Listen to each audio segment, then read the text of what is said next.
Hello and welcome back to the Whatnauts review show number 323. My name is Kyle Springer and I am joined by Melissa Wilkinson. Melissa, how's it going? Good. I had a couple days off work and I'm worried I wasn't productive enough. You're not supposed to be. You're supposed to rest.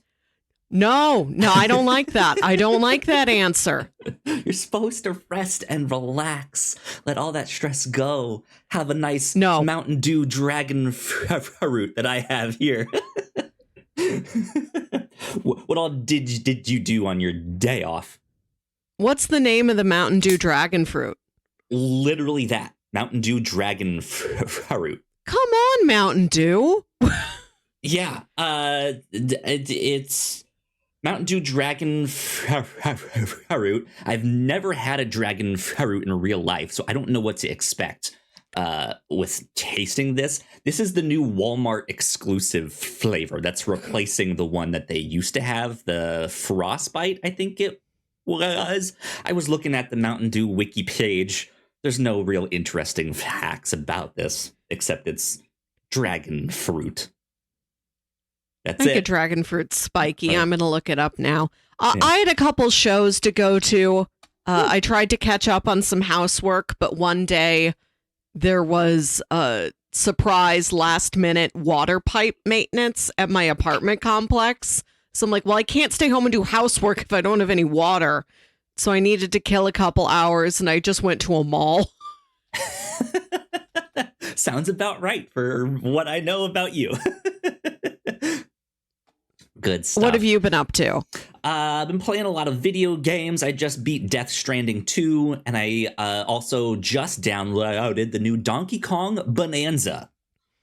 So I'm excited about that. That's what I've been up to. And then I'm about to watch the F1 race after we record this. So good stuff there. Good stuff there. I would say it's terrific stuff. Because that's what we are here to talk about today. We are talking about volumes 1 and 2 of The Terrifics. This is a DC Comics title from 2018 into 2019 and beyond. I think it ran for a total of around 30-something issues.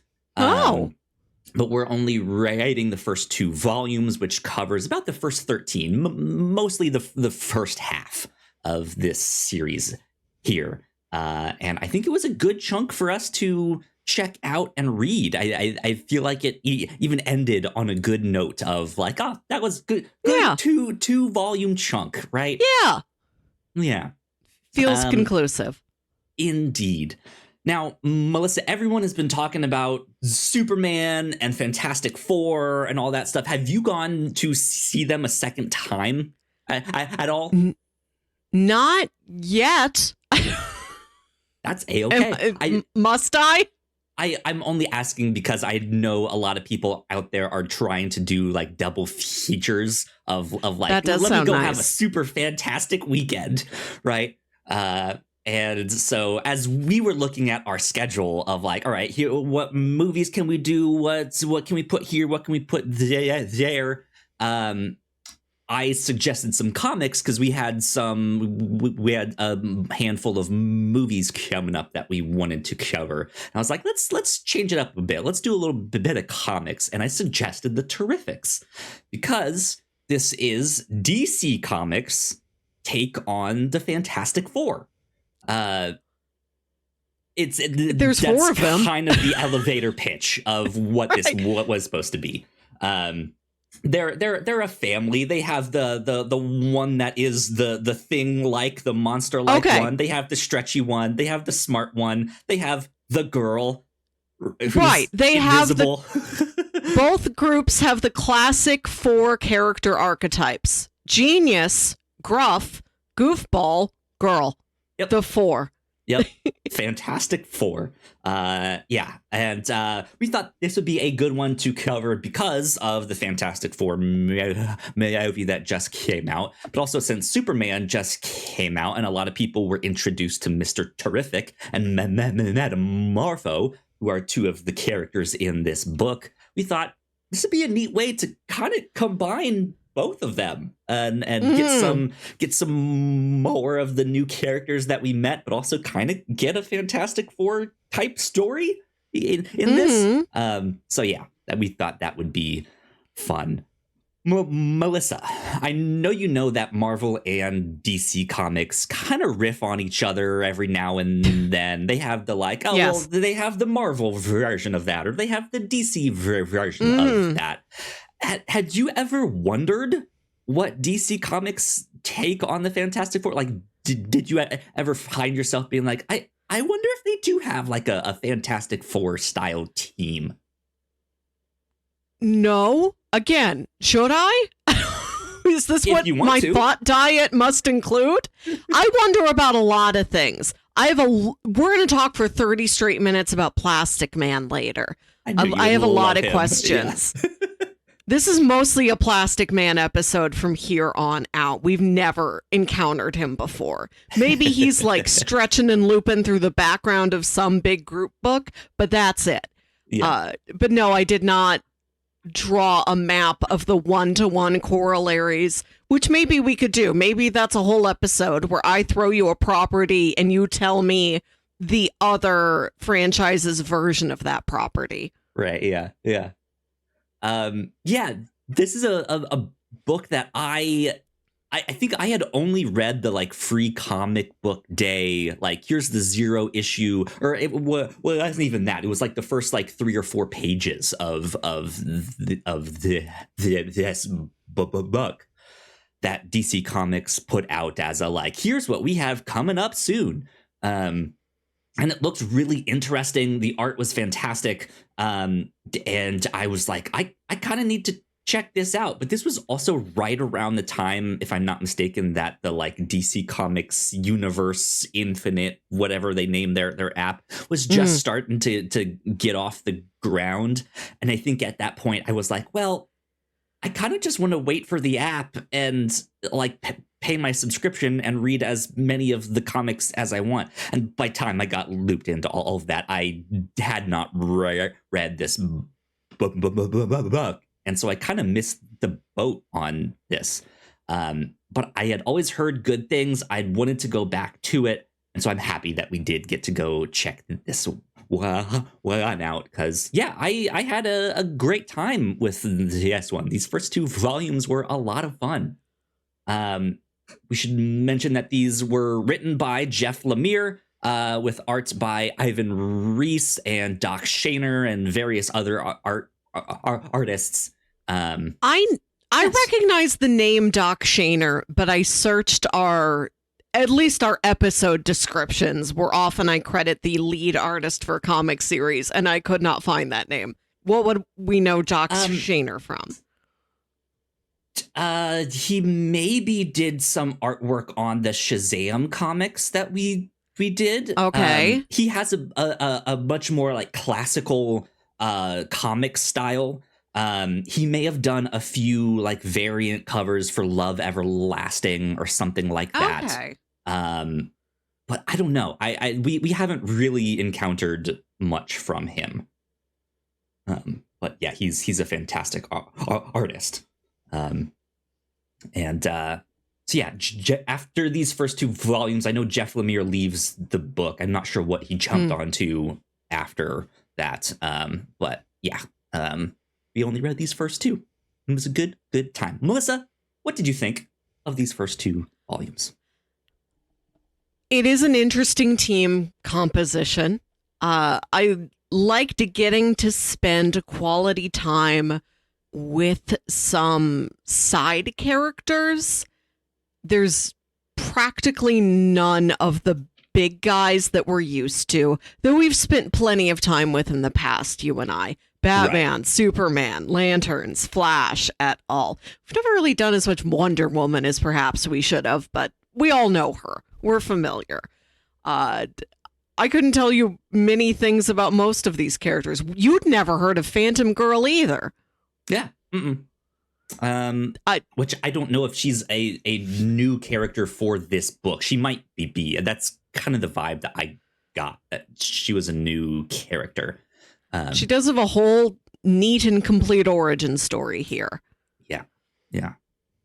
Yeah, I had a great time. It is nice to spend it with some smaller characters, like you said, especially as I've tried to introduce you to some comics. I'm always asking, are there characters you want to know more about, or is there a certain corner of the universe? And I know in the past you've been like, what's the dark magic side of the DC universe? And so you've heard a couple of these names that were mentioned in the book and stuff like that. So it's neat to kind of fill out some of those other spaces, even if it is like, this is a team that really only lasted for 30 issues, so not very long, but it's just kind of neat to get to see an interesting grouping of them together that's not also and they're led by Batman. Right. And it isn't the big team, but it also isn't so scrappy to be on a suicide squad type level. Like, who would ever believe these losers working together? It's sort of right down the middle. Just minor enough without being too misfitty. Yeah. It was interesting to get to read a mid-tier group book. Right? Yeah. After being introduced to Mr. Terrific and Metamorpho in the Superman movie, which you may have at least known of those characters or something, but maybe didn't know much about them. I follow movie news, so I know when people are cast, and I watched the breakdown on, this is who this character is. If you haven't read the comics, we'll tell you all about them. So a year out, I will know at least the basic facts of any new comic book character who's going to be in a movie. So I've known their names for quite a while, but it's been the same 4 facts repeated to me over and over again in various YouTube videos. This is Mr. Terrific. His jacket says fair play. That's kind of what you need to know. He's smart. It's a rad jacket. We're going to have a lot of costume talk. Yeah. But would you say this was a good comic for if people were interested in wanting to know a little bit more about those two characters? Did you feel like you got a little more about them from this book? Yes. These books are rather fast-paced, madcap. There's a lot in them. There's a lot of new ideas thrown at you. We go to a lot of multiverses, even just briefly. Yeah. But then again, that is kind of how the Superman movie is. They cram every inch of that 2-hour runtime with something new and stuff, silly. Yeah. So I guess if you're up to speed with the pace of that movie, this is just another level up. Yeah. Yeah. I would say it's a good introduction to seeing them in the comics. It's not a full on explainer of here's their history and stuff. I think it gives you a couple more facts that you can put in your arsenal and teases you for oh, okay, so maybe there are some more adventures where I can go look at what Mr. Terrific did or see what Metamorpho and what did they name the dog? Metamorpho dog or Element dog? Element dog, yeah. What they're up to or something like that. But on the flip side, then, how would you say this did as a science adventure that the Fantastic Four are kind of known for? Oh, there's science in it. The same sort of... It's comic book science, right? Silly, wiggly, Kirby crackle science that's in most books. You're not going on a magic school bus adventure. I didn't learn anything. Sure, yeah. Because I don't know what you do learn from. Have you ever read a comic book and encountered a real science fact? Probably. Probably a lot more than I realize, but also it's a comic book, right? They are stretching this stuff. They're adding in their own, here's this unobtainium that we have, and it is the new element that, right? So yeah, they're pulling it and stretching it in all kinds of fantastical ways. No pun intended. But Yeah, like I like that this is, it's not just a giant monster that they have to go beat up, or it's not a murder mystery that Batman has to solve or something like that. It really is like, hey, we have this scientific problem that we need to figure out. We can't leave each other's side or we'll blow up. Like something is up here, and like that is the mystery. It is some kind of scientific problem, and then once they get past that, it is like, yeah, universe hopping, multiverse hopping adventure. So yeah, it's good fun, fast paced, lots of interesting characters, brightly colored, stuff like that. So good stuff there. Any other things you want to mention about this spoiler free before we get onto our synopsis? And then what we like about Jeff Lemire is the sadness. This doesn't have the same level of emotional pathos as a Black Hammer. It's sprinkled in there. You get a little bit. Yeah. Get a good tease, a good taste, especially in the second half, in this second volume. It starts to really come through. But yes, so plot synopsis for people who might not have checked this out. Yeah, the 4 titular characters, Mr. Terrific, Metamorpho, Plastic Man, and I was about to say Element Girl. No, it's Phantom Girl. They meet as a result of what's his name? Simon Stagg from Stagg Industries, opening up a portal to the dark multiverse. And Mr. Terrific, having just had some big adventure in the dark multiverse, is like, no, that's not a good thing. Don't do that. And as a result, they get kind of sucked in. That's where they discover Phantom Girl. They bring her back out. And as a result, they find that these 4 characters cannot go farther than a mile apart from one another, or else they get like warped back together.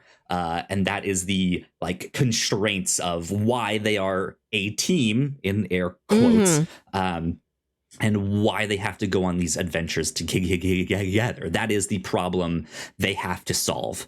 And at the same time, while they're in this dark multiverse, they get this message from a character named Tom Strong, who is an Alan Moore character. That makes sense. Yeah. And he's like, hey, you guys need to find me, or else like the entire universe is at stake here. And so that is the problem that they end up trying to solve in volume 2.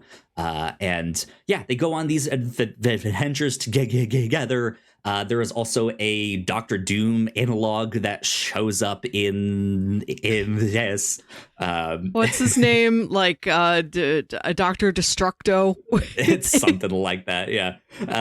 And what's so funny about this Doctor Doom type character is that coincidentally his outfit is red and gold, so he looks like both Doctor Doom and Iron Man a long time before Robert Downey Jr. was cast as Doctor Doom. Right, feels very prescient. Right, yeah. Trying to see, there's no Wikipedia entry for the Terrifics, but there is a fit of dc.fandom.com. They're not super in depth here. I was trying to see if they had his name up there fast that I could get, but yeah, that's kind of the plot synopsis of what is happening here in an overarching, broad brushstroke kind of way. Yeah. With that though, let's take a quick break for some housekeeping. And when we come back, we will dive a little bit more into the comics here and see what questions Melissa has about Plastic Man. So we will be right back. Thank you so much for checking out this podcast. We hope you're enjoying it. If you didn't know, we make multiple different shows here at the Whatnauts, and a lot of hard work goes into making them, so we would love it if you check them all out. But none of this is possible without your support. Head over to patreon.com/thewhatnauts and you can get access to over 40 hours of exclusive content, including our Patreon first podcast, The Pilots Club, when you sign up at our $3 tier. Of course, there is a free version of the Pilots Club available, but episodes are exclusive to our Patreon for 2 years before they hit the free feeds.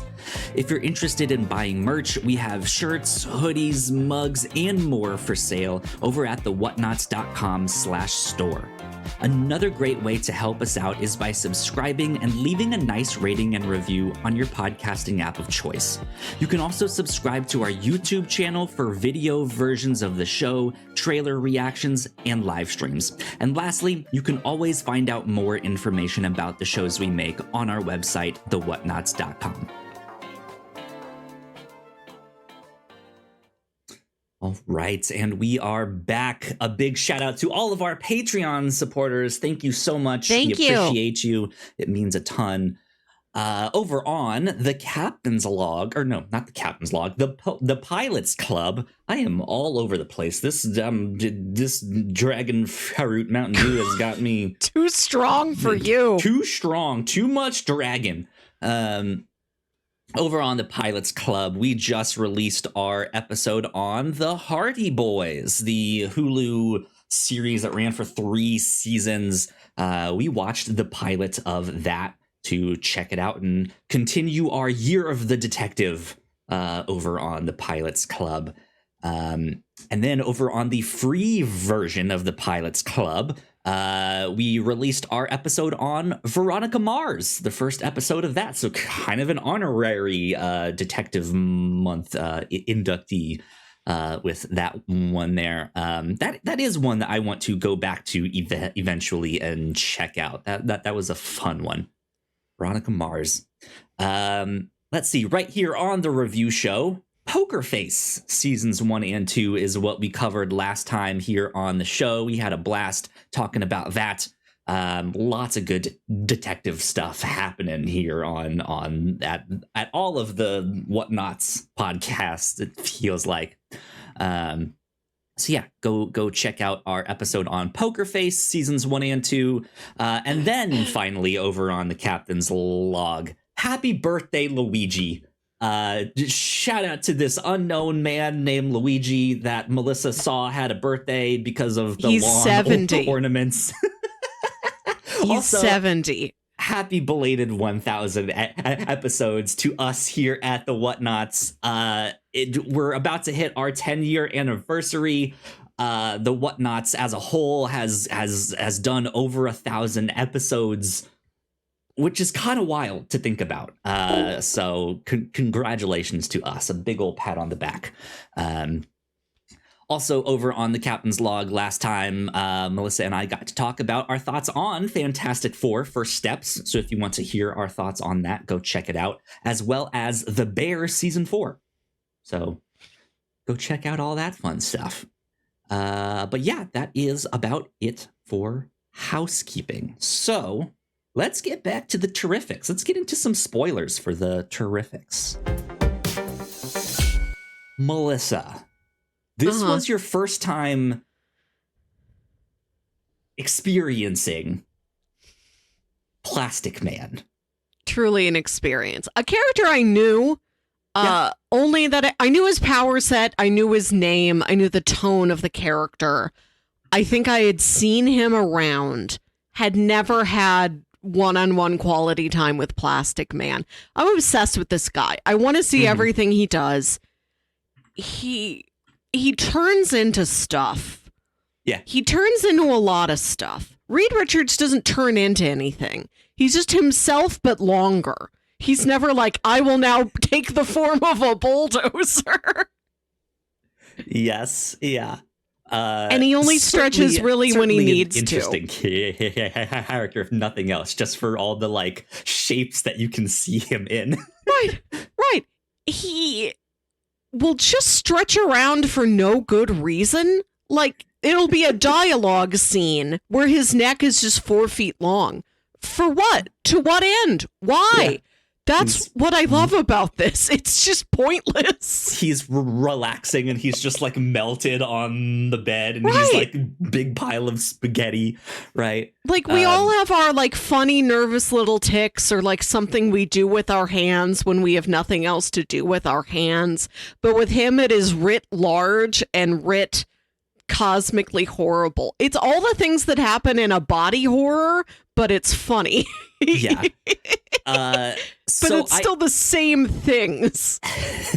So I don't actually know very much about Plastic Man. I also have not read much with him in it. Like you said, he like every once in a while he'll be a character that like is floating around in the background somewhere doing something, but I have not read like his solo title or something like that. But his first appearance was in Police Comics #1. This was back in 1941, published by Quality Comics, which was later then bought by DC Comics. It was created by cartoonist Jack Cole, and he was one of the first superheroes to incorporate comedy into his books and his action and stuff like that. So yeah, he is a comedic character. He is the like now I will take the form of a hot air balloon, right? And it's just like, what are you doing? I love it. Like anything he dreams he can do, it's you're doodling on a sheet of paper in math class, but he just lives that way. He's a living doodle. Yeah. I find, and he can be so, I don't know how small he can get. I don't know how much he can compress. Yeah. I don't know if he can get down to like the size of a softball, but he can get big. And we've talked before about how much I love spatial horror.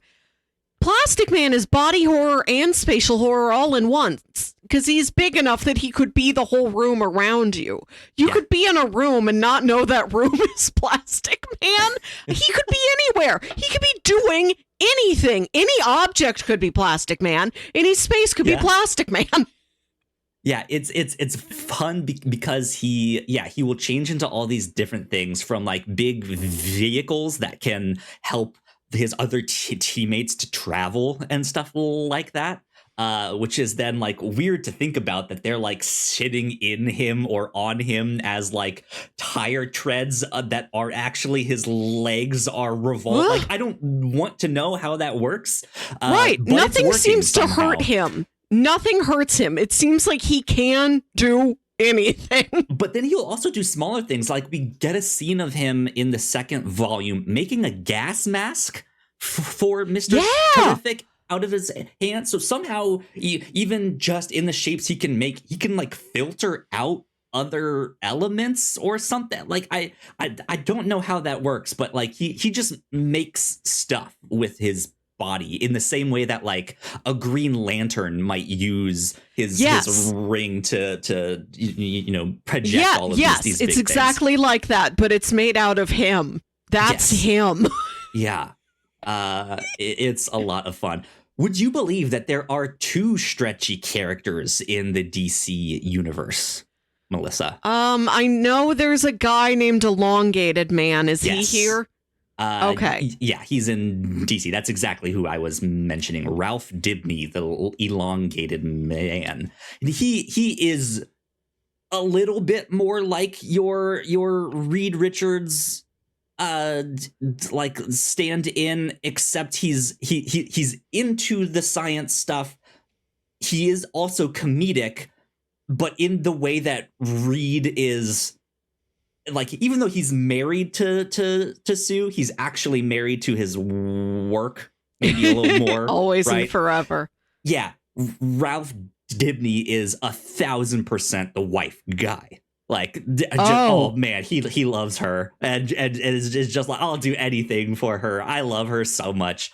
However, one of the big DC Comics event books deals with the murder of Sue Dibny, and stuff like that. You've told me this. Yeah.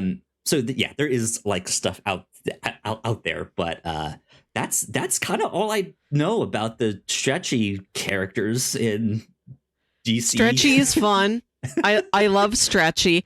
Another thing about Plastic Man, he's had one look seemingly his entire career. I think he used to have briefs, and now in this comic they're shorts, but that is it.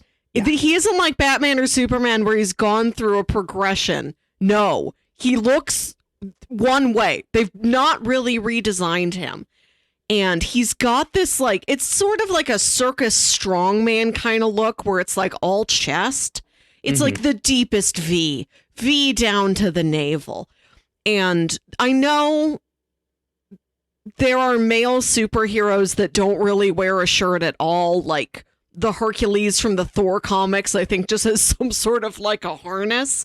But for all male superheroes that do have torso covering, this is the least amount of it. It's like this qualifies as a shirt, but this is the least shirt that you could wear. He's kind of the male equivalent of like Power Girl with the boob window. I think that's really funny. Yeah. I love that he shows more skin than any other superhero because he is all skin and he's not fit. He's just a noodle. Dude, just looking at all this noodle skin. This noodle man is like, look at my chest all day, every day. Yeah.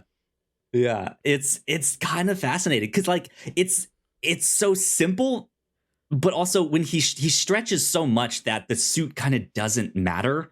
Right? It's going to get deformed and stretched out in a way where it becomes almost unrecognizable. And so you just have to use the colors of this like bright red and then black and yellow belts that he has. And maybe the goggles, right? And yeah, it's just this like weird... it's just all skin and all skin. I love this. That's kind of it. It's so weird. But that he's my favorite. I want to see him do everything. That's why I think we don't see his suit get redesigned. It like by itself, it's a pretty simple design. Right. Perfect. We knocked it out of the park in like 1948. Its own right, right? So yeah. I googled Plastic Man. I'm just looking at a wall of pictures of Plastic Man. It feels good. Up here. There was a link to a CBR.com article from January of this year, 2025, where Ben Schwartz said, "I'd love to be a Plastic Man. He'd James Gunn, give me a call." Which I did spend this entire time reading the book trying to imagine various plastic men. Like, if you made this movie 30 years ago, you would have gotten Mask era Jim Carrey. Yeah. Now you cannot unless you want to do an old man Plastic Man story. Like, what young-ish man can do this? And the answer is 100% Ben Schwartz. Yeah, absolutely. I dream of it. Yeah, I mean, he's been in some of the cartoons and stuff. He hasn't had the most successful time of like solo comics. I think Gail Simone wrote some of his comics for a while. But I don't know if they're still. I don't think they're still ongoing. But every once in a while, he'll have his own series pop up, or like here's a mini series or something like that. Or yeah, he's like on a team like the Terrifics. I think Grant Morrison introduced him to the Justice League at one point. So he has been a member of the Justice League or something like that. I have not read any Doom Patrol, really. I watched like season 1 of the show. Still need to circle back around and finish Doom Patrol. He feels like all the tone of Doom Patrol rolled into a single guy, and everybody else in the team is just normal. He has to carry all the surreality within one single big stretchy body. What's kind of crazy is that like Plastic Man doesn't even begin to scratch the surface of how surreal the I know there's right, a living road. I've not gotten to Danny the Street or whatever that Yeah. storyline is. It's on the horizon. But yeah, but that's good the stuff. thing about him, is that I guess he could be a street. If he wants to be. I'd love that. Has there ever been another comic where you think it's just a normal Batman adventure for several issues, and then like something in the Batcave, it's like, oh no, he was the Penny. Plastic Man's been here the whole time. It's just normal until one of the objects or spaces in the story like sneezes, just gets that right? Yeah. You don't dust down here, Alfred. That's what I want. That's what is so exciting about this guy, is that he can be true, not like in a Mystique way where any person could be Mystique. Mystique is only ever people. Mystique is never like a door. Plastic Man could be a door. Yeah. So yeah, we get this adventure of them kind of stuck together at the start here, and when we're introduced to Plastic Man, he's an egg. That's it. And he's been stuck as an egg for 5 years. Right, because somebody, was it Batman? I don't remember. Somebody realized he has the physical properties to like form a protective shield around you in this other dimension. So they did like compress him down, like sweaters you put away for summer in a vacuum seal bag. They do that to this human man, Plastic Man, and send him into this realm, and then he pops out of the egg when he is needed. And then he has to go back to his wife and son and explain, I didn't run away, I was an egg. I've basically been in a coma. He has to keep saying it, and they're like, no way, I don't buy it. What do you mean you were an egg for 5 years? It's so dumb. I love it. So this book makes a couple references to Dark Knight's Metal, which is a DC event book. Thankfully, you don't need to know a thing about that event to read this book. Yeah. It's just kind of a head nod to like, hey, if you want to know more about this dark universe that they like see for a couple pages here, go check out that book. Mm-hmm. Or why he's an egg, or what Mr. Terrific has been up to for right before this. That is a interesting book, and I say interesting as my like blanket statement of like, I don't really know what to say about that one. It's interesting. Have you read this? I have, yes. Was not the biggest fan. Because I remember when the like Dark Knight's Metal stuff kind of first started coming out, it was Scott Snyder who was doing it. And at first it seemed like it was just kind of this alternate universe, didn't need to pay attention to all of that. And then it became like main DC event book. And I was like, oh, all right, well, I guess I'm going to have to read that someday. And yeah, it was totally fine. The short version is I like to describe the DC universe as often being in accordion, where it expands and then contracts, expands and contracts. There's a whole multiverse, and then they simplify it down to one continuity. And then there's a whole multiverse, and then they simplify it down to one continuity. Dark Knight's Metal kind of is like, okay, but what if there's actually two accordions? And it's kind of this like mirror image, and they're the dark universe, right? But not in a way like, oh, there's this alternate reality where Superman is bad. It is just like complete darkness. Dark Knight's Metal. It's all about like rock and roll, big spikes and leather and stuff like that. So yeah, that's kind of that. And they stopped it. They stopped the threats. And what's more metal than becoming an egg for 5 years?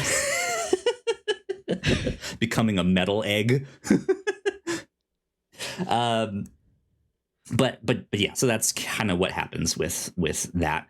But yeah, Plastic Man, did you have any other thoughts, questions on Plastic Man that you wanted to I love him. fast? His backstory, I don't know how he got plastic, but it seems like he's kind of an Ant-Man type character where he's like a low-life criminal, but he wants to be a good dad. Right. Yeah. Yeah. That's kind of the vibe that I get too. However it is, he got stretchy. His son is stretchy too. His son is just called Offspring. Yeah. Yeah, they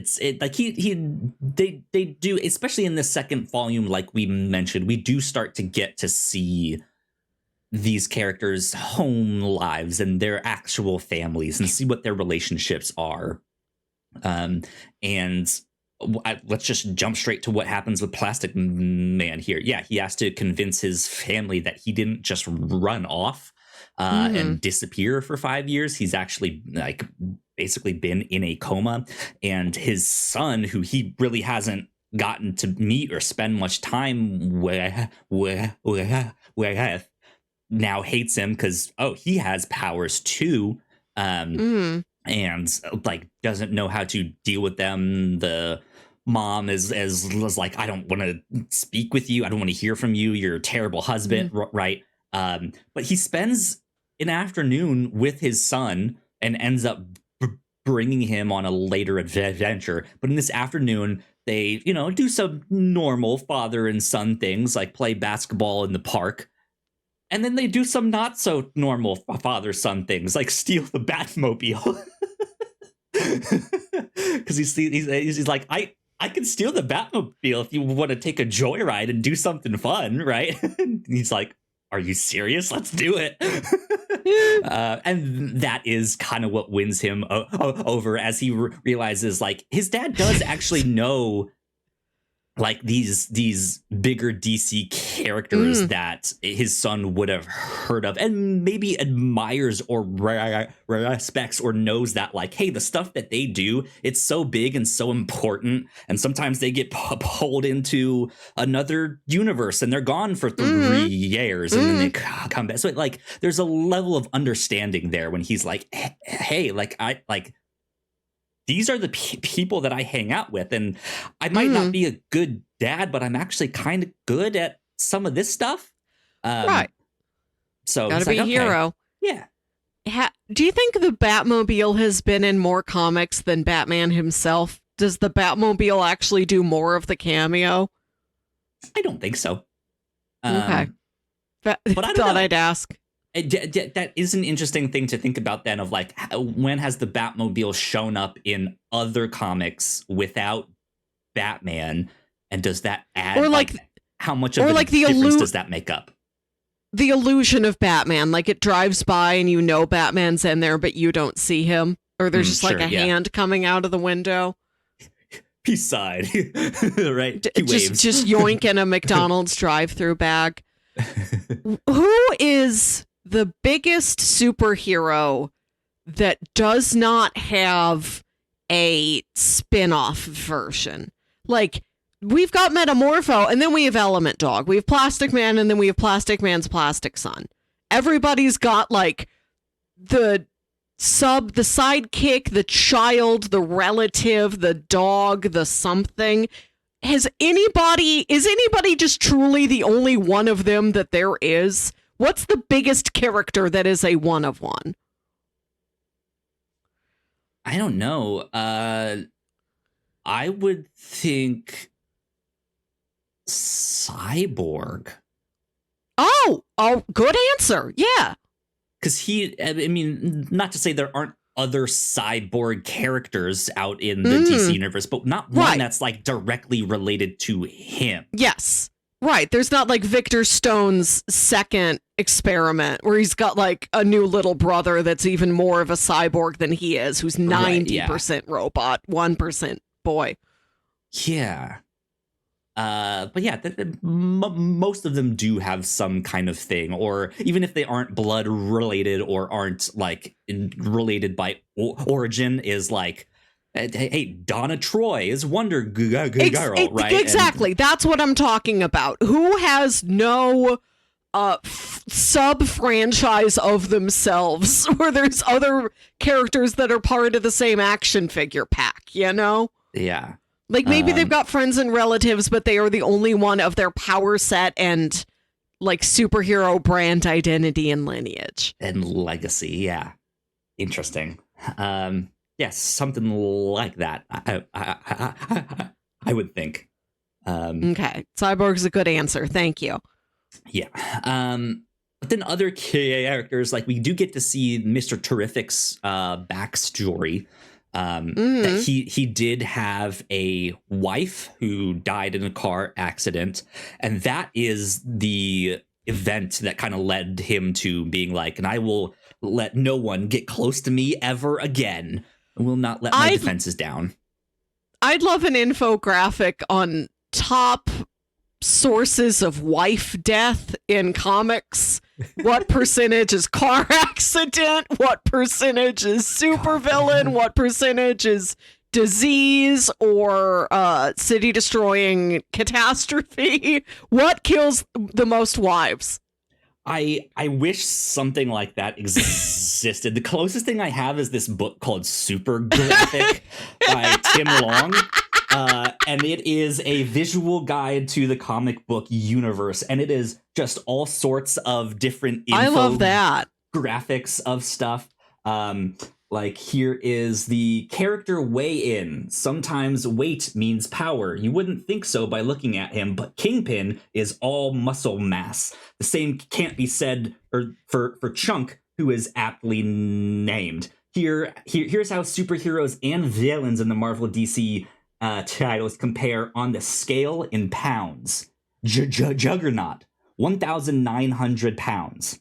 Deathlock, 825 pounds. MODOK, 750 pounds. She-Hulk, 650 pounds. Darkseid, 515 pounds. Chunk, 515 pounds. Kingpin, 450. And it just goes all the way down to, Batmite, 47 pounds. Doll Man, 7.5 pounds. Right.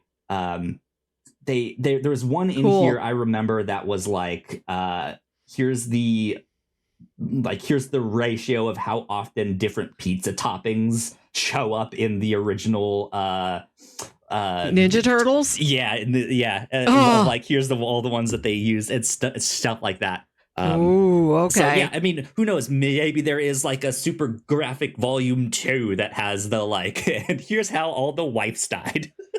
Good right, Lord. I'm just and like, do wives die in a different way than like moms die? You know? Sure, yeah. I'm curious of the breakdown. What's the most specific, gnarly, unnecessary wife death? Right, yeah. Man, they even have like a battle breakdown here. If like, here's how the Marvel characters stack up. Like, did they win, lose, or tie? And it's just right. It's just all of the stats and stuff. Who's the most losingest hero? Most losingest hero is that's villain, Dr. Octopus. Let's see here. The hero would be Black Cat or Daredevil is what this says. Huh. According to, I mean, I don't remember when this book was published or anything like that, or how many comics they looked at. Did they just look at the most recent 100 issues or something like that? But it's fun stuff. Cool. But yeah, we get to see Mr. Terrific's backstory, and yeah, that is something that is kind of inherent to his character. He's super smart and he is a good guy, but he's so closed off and cold. Yes, in the way that Reed Richards can sometimes be, where he's just so married to his work here that is the thing that matters. Right, and Reed Richards has wife, kids, family. He's just incredibly distracted. Mr. Terrific permits himself no distractions. He has no semblance of a family life anymore. He just has spheres. And so that is how he's been able to do so much with his powers then, right? Is that he has no distractions like that. Does not allow people to get close to him in that way where he might have to compromise himself and be like, well, I need to go save this person and stuff like that. And it's kind of by the end of these 2 volumes that he's starting to realize maybe I do need help, right? Maybe having a family isn't so bad.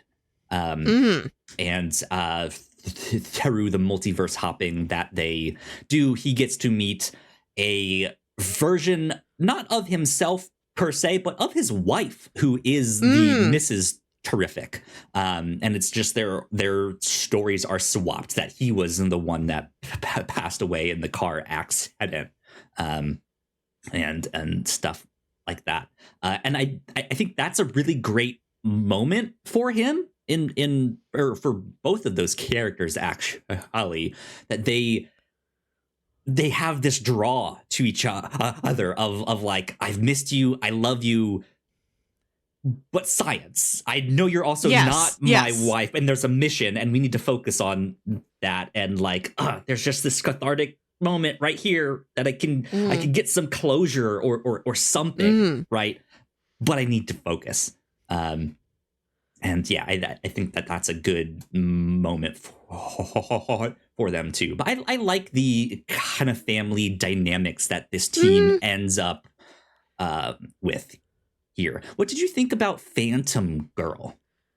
I like her origin story. I forget all the details, but like her she's traveling with Superman or right. She's traveling with her parents. There's some threat coming, and they're like, "We are going to send you away in like a capsule so that you're safe." And she winds up kind of slipping through dimensions. It like goes whatever wrong, and instead of the like trajectory being that way, it goes the other way that they're trying to avoid. And so she gets caught in this dark universe while the parents are the ones that escape. Yeah. And she's like stuck in phantom mode where she just sort of floats. She's just incorporeal. She's like, I existed for years, just as this incorporeal thing in this like dimensional slipstream. I was just alone. I was just waiting to see if there was anything that would find me, anything I could interact with. It's very sad. That's I think the height of the classic Jeff Lemire sadness in this book.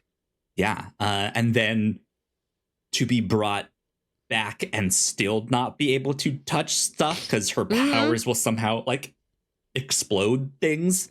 To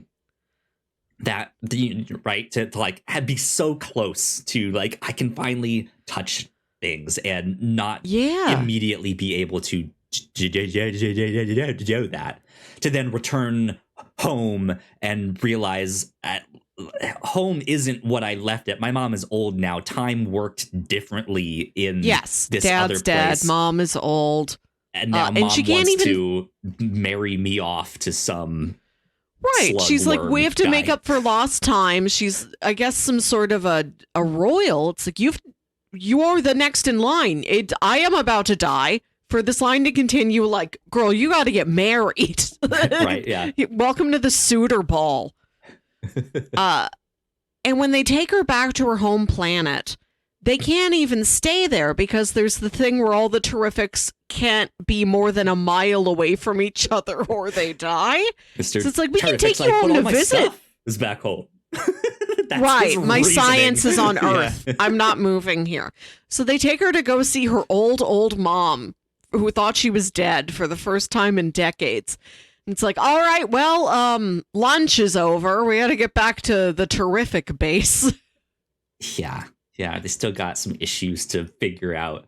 But she ends up running away when she goes back. When the team disbands and does the Spider-Man no more kind of thing, they're at the end of volume 1. Is there a chart in that book of the number of times a mask has been thrown in the trash?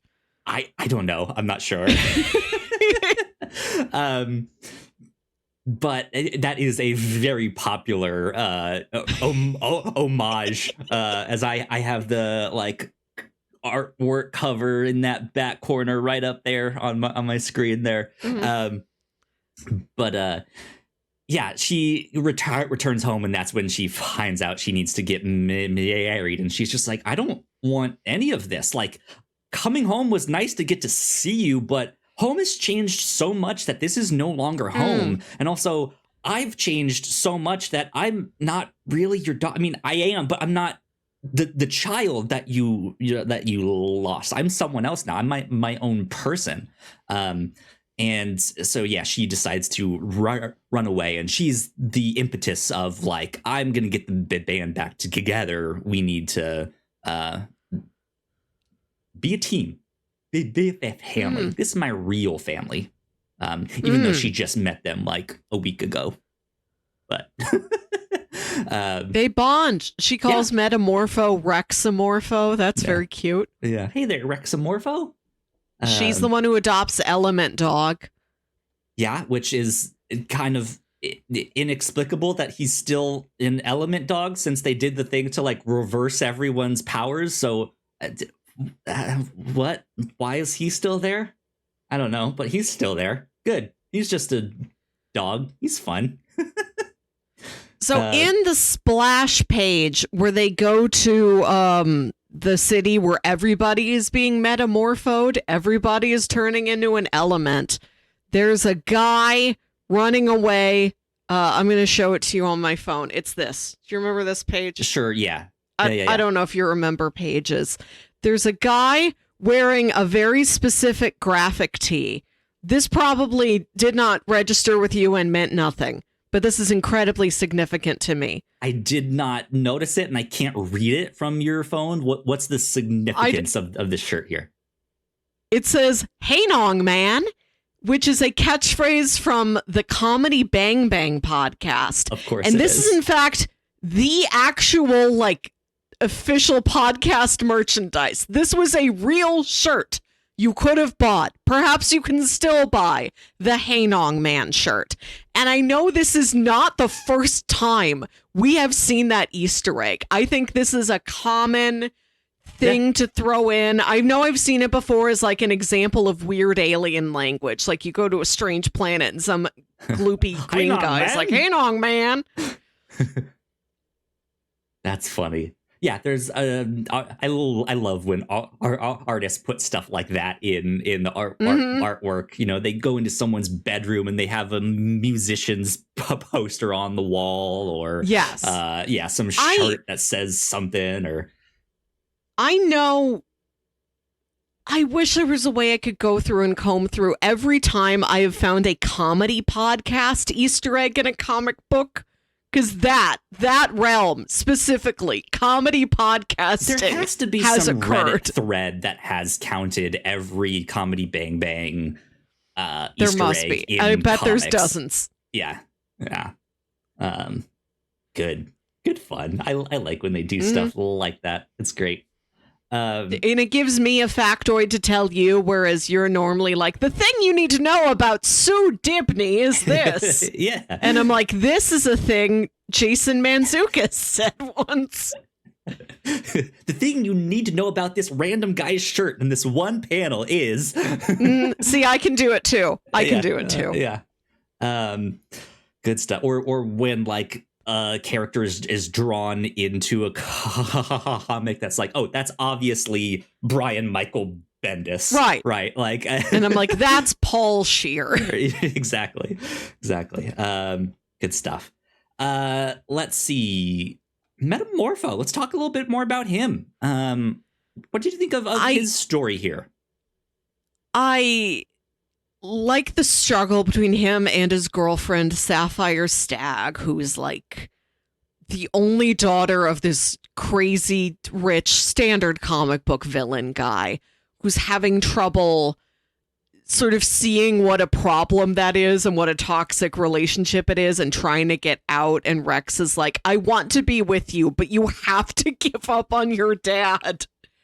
That struggle's interesting. Yeah. And when he gets the powers taken away, when he's just back to being normal human man, Rex, and he doesn't have the element powers anymore, he tries to go to like job placement and they're like, what do you do? And he's like, well, I have done things, but like I'm not trained to do them. I was just in a situation where I had to fly a helicopter, so I did. But Right, no, yeah. that's not like a marketable skill. And they're like, we don't know what to do with you.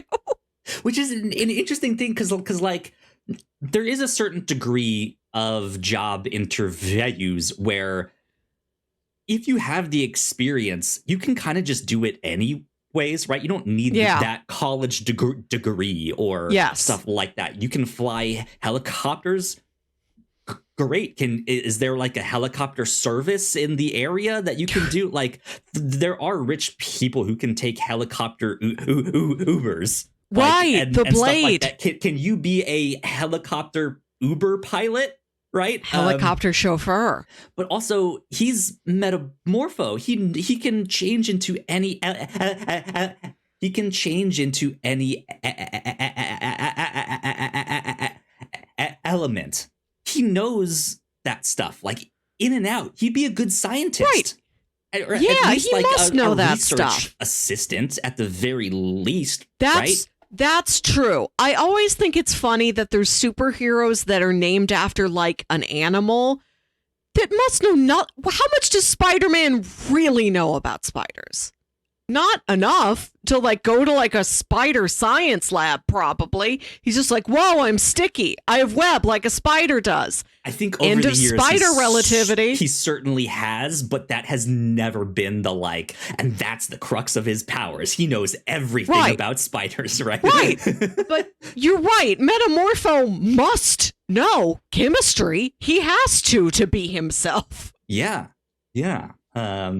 So yeah, that was a little odd to me that he's not like, I'm a chemist. I know how to do all of this stuff. I don't have the degree to prove it. I don't pour from beaker into beaker. I just make one arm this thing and one arm this other thing and clap my hands together, and that's how I do it. He's a chemistry bender. You can do that stuff, or like Full Metal Alchemist or something, right? So I mean, that is an interesting situation to be in, because he's kind of pulled this chick that is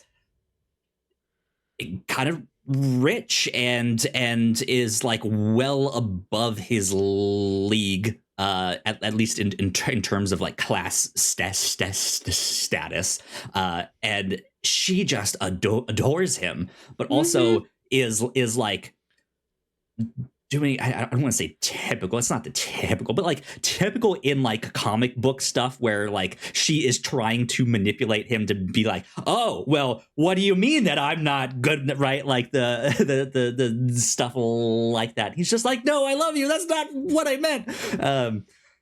And like I feel like they have a great relationship, but they are stuck in this like, but he's my dad, but it is an abusive relationship, and also the dad hates Metamorpho. They hate Rex, but he's like trying to do the right thing and win him over, and stuff like that. But then when he's normal, he's just like, I kind of miss being a freak.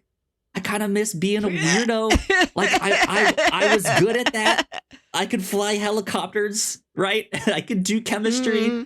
And he's like, as normal me, like I don't know what to do or like how to find my footing in that world there. And it's this conundrum for him, because if he was normal and got a normal job, Simon Stagg might be more willing to be like, okay, you have my blessing to be with my daughter. But it's not who he is. So I like that all of these characters have this push and pull of like, I'm good at superheroing though, but that makes me a bad father, or that makes me a bad like son-in-law, or that makes me a bad one-time husband, right? Bad family man for Mr. Terrific, right? Bad royal family member. Is there anything that's the opposite? It is the classic comic book trope of your domestic relationships are in trouble because you're so distracted with superheroing. Has anybody gotten the ratio the other way? Is the rest of the Justice League like ever mad at a Green Lantern? Like, what do you mean it's your kid's birthday? Darkseid is here, and he's like, look, I gotta go. I promised him. This is my priority. Has any character who actually puts their domestic non-superhero family first made that large of an impression in any story? That's also a good question. There has to be bits like that. I think by nature of them being a superhero and caring about the people, they probably end up ditching it, right? Of like, no, it's my son's birthday. I promised him I'd be here, right? But then they call again, or like now Batman is calling. It's like, oh fuck, no. Batman is coming to your son's birthday party. He's gonna march out onto the roller rink. He's gonna drag you away. You have to explain to your son why Batman is mad at you. Arresting you, yeah. Right. One of the closest things I can think of is Tom King's run on Mr. Miracle, because Mr. Miracle and Big Barda have a good relationship, and that series is often them trying to balance superhero life and parenting, and like, what do we do when like it's Darkseid, he's attacking, and Granny Goodness is over here, but we also need a babysitter. So maybe we can leave him with Granny Goodness, but that's not good because it's Granny Goodness. But also, like, what do we do, right? So there's stuff like that I'm sure is in there. But I don't know. I'm not sure. I'm not sure. We get the briefest glimpse of Swamp Thing in this story. You and I have never really gotten to talk Swamp Thing. We need to at some point in the future. I would love to. Before that movie comes out, a good Swamp Thing dive. Let's get in that swamp. Absolutely. Alan Moore's run is fantastic. How long is that? It's a fairly long one. So that whole run we wouldn't be able to do necessarily unless we do something where we just cover it over a longer period of time. Even the original run by Len Wein and Bernie Wrightson has some awesome stuff in there. It would be much shorter, but it's an older style of comics, so it'd be kind of slower to read. But there's some silly goofiness in there too, mixed in with the like horror and stuff that's going on. There will be other modern runs. I think Jeff Lemire has also written some Swamp Thing. Wow. But yeah, there are other runs we can check out and stuff like that. But I know the Alan Moore run is one of the like highly regarded ones. I don't want to make the time commitment to the whole thing, but I want to at least read a couple issues of that. Yeah. If nothing else, we could read like the first volume of that, of like, what was it like when Alan Moore jumped on Swamp Thing, and stuff like that. Pounce. Rated R. Jump. I don't imagine that's a man who has ever jumped. I don't think he has, sincerely. I'm just thinking about Alan Moore jumping. Right? You can't picture it. He doesn't do it. But yes, Swamp Thing is a good, fun character. Let's talk Tom Strong briefly, because we this is how we get introduced to this Doctor Doom knockoff. Again, I don't remember his name. Maybe I can look that up as we are talking. But what did you think about Tom Strong and his wife Delua and his daughter Tesla? I did not know if Tom Strong was a real old school character or if he was just such a perfect pastiche of that old school character, like the big muscle guy whose name is just his name. And he's like a scientist and an adventurer, like a real like Rex Bannon type of guy. Sure. Yeah. Yeah. Let's see. All right. Let's see if I can find this guy's name. Nope. There's him. There's Plastic Man being spaghettied on his bed. I think it's at the end of issue 2 here or something. Anyways, I'm not finding it immediately. It was Dr. Dread. What it was, and I just got reminded of that because of the Dr. Dread. I love this. Yes. So they go. Tom Strong leads them in all of these multiverses, and one of them is Swamp Thing. Just Swamp Thing. And one of them is Plastic Man has to go to a Looney Tunes universe. I love that. So that feels like a natural match. Daffy Duck, another emblem of comedic body horror where his mouth is on the other side of his head. Or he gets singed, right? Which I love. Cinder. This is my favorite variety of it. I am a horror movie nerd.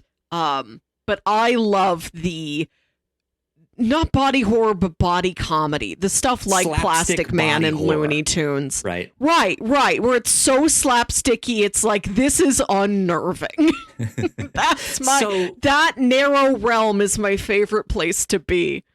Yeah, I don't know much about Tom Strong. I know the guy who works at my local comic book store, when we have talked about Alan Moore, has recommended, like, read the Tom Strong stuff. It's surprisingly really good.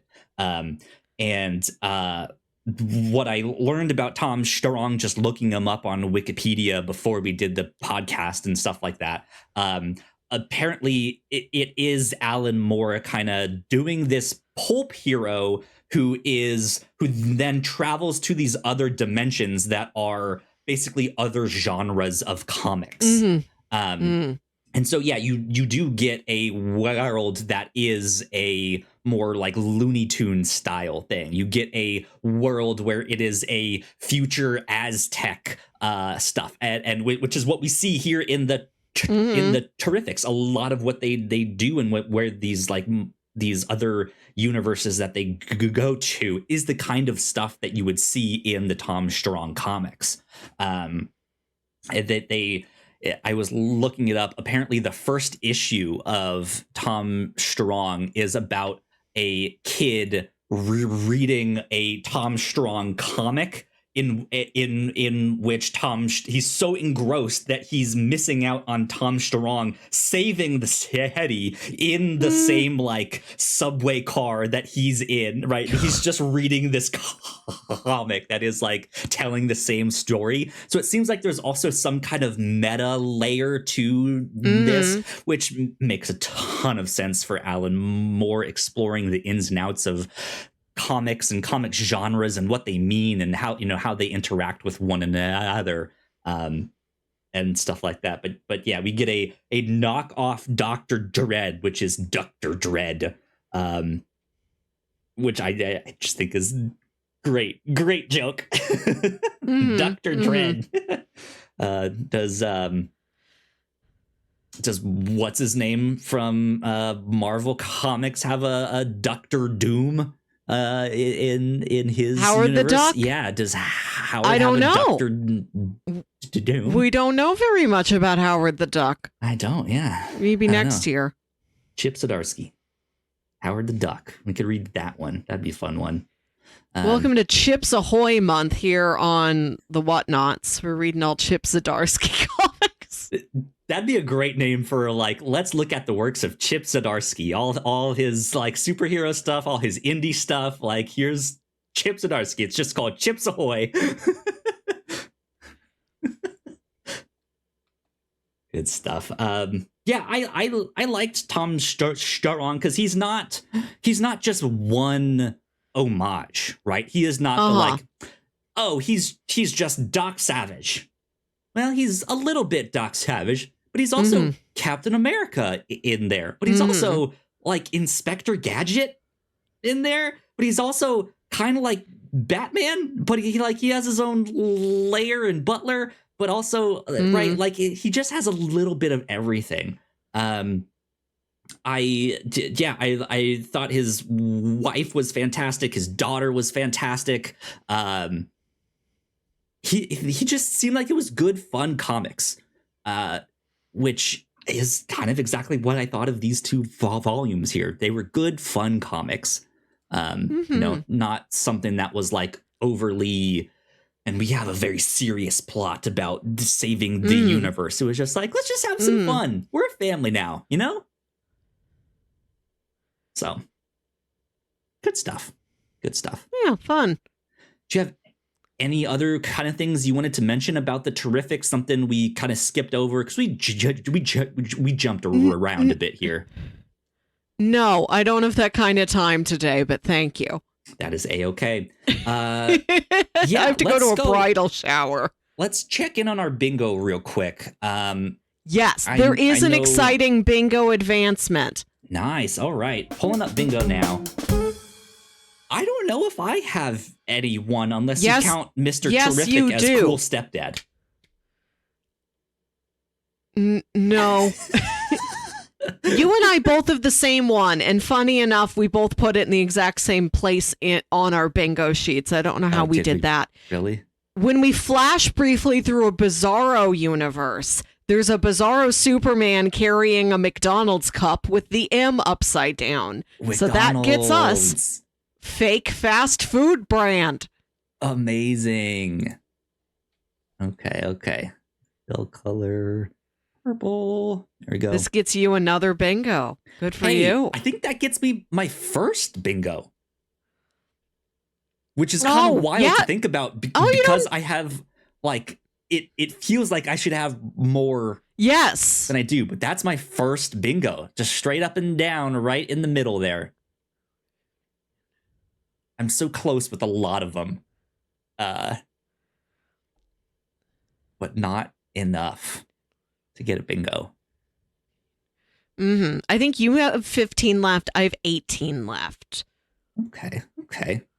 No bingo for me yet. I just need kooky office lady, or magic book, or giant check.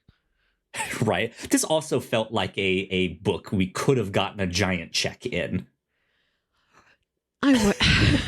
Definitely. Right. It's got giant object energy, but Plastic none man appeared that delivering a giant check to someone. He is the giant. He's the check and the pen.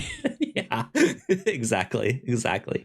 But that's all I think I've gotten for this one. I happened to look at this a little bit before we jumped on the podcast, so I don't have anything else on this one here.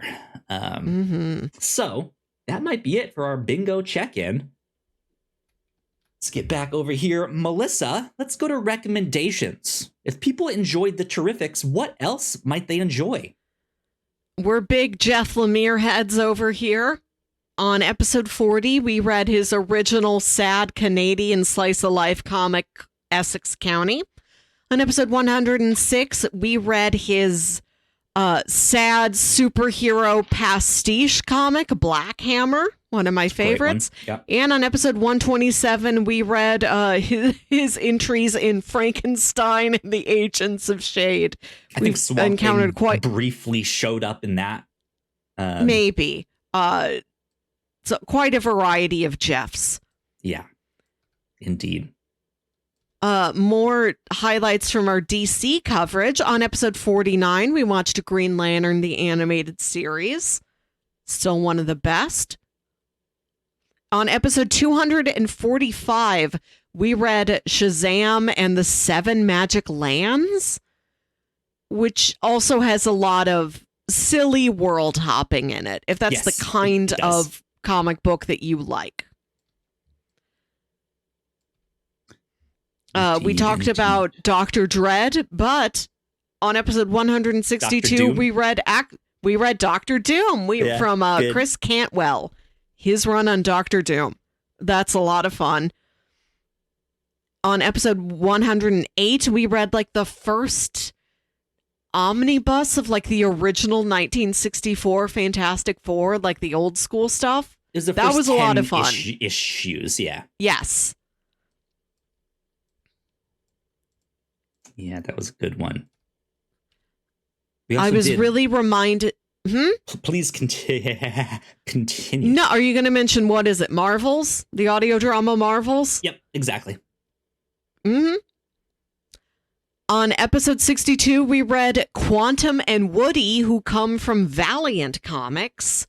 They are half-brothers who are estranged and they hate each other, but they also have something that literally sticks the two of them together. They have the exact same thing that's going on here, where it's like, we have to be in each other's vicinity or we die. Good because pull. science fiction. Yeah. Yes. On episode 97, we watched the live action Tick, the one with Peter Serafinowicz and Griffin Newman. On episode 101, we started watching all of Venture Brothers, my beloveds. Venture Bros. And on episode 263, we did a little survey of Futurama. I think we picked like 6 episodes from across their run. And just did like a survey of, this is some of the highlights of the show and different types of episodes and what it did well. Another favorite. Yeah, so we've got quite a variety of silly, world-hopping, science fiction, comic booky adventures in our history. Yeah, absolutely. If you want to read some more Fantastic Four comics, the ones I would recommend right now are Jonathan Hickman's run. Especially because it seems like the next set of Marvel movies are pulling from that.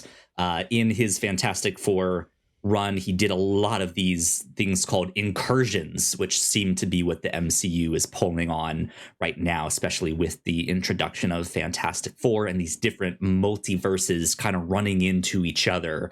Hence the multiverse saga that the MCU is doing now. So yeah, Jonathan Hickman's Fantastic Four run.